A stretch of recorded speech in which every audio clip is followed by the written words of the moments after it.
let's have a look at what integers are. So an integer is any kind of whole number, and it can be both negative or positive. So it can't be decimals, can't be fractions, it is just the number itself. So we're counting, basically. 1, 2, 3, 4, 5, -1, -2, -3, and so on. So I can draw that on a number line, or we could also write that in set notation there and just say it's got to be those whole numbers.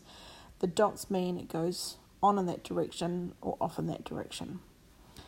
So here's a little important note. If I write a positive or negative in front of an integer, it belongs to that number. So for example, if I write down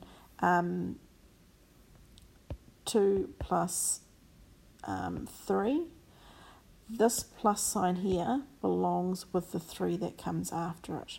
Okay, so we've always got to bear that in mind. So we can write that, we can put the negative in front, we can put the negative inside of brackets, and so on. Okay, so we can all position them in similar ways, but they mean the same thing.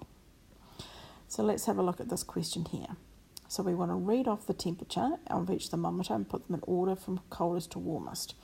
So the first thing I'm going to do is I need to read them off. So this first one here goes up to 2 degrees, so that's 2 degrees Celsius. This one is at 0 degrees. This one here goes down to -3 degrees. And this one here is -1 degrees. So I need to put them in order. So if you think of your number line, let's put 0 in there. 1, 2, 3, 4, 5. And -1, -2, -3, and so on. So we have a value at, the first one on there is at 2 degrees.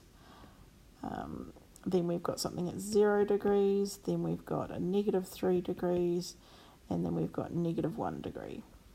So in terms of order, and we want to go from coldest to warmest, so the coldest is at -3 degrees, then -1 degree, then 0, and then lastly the warmest is 2 degrees.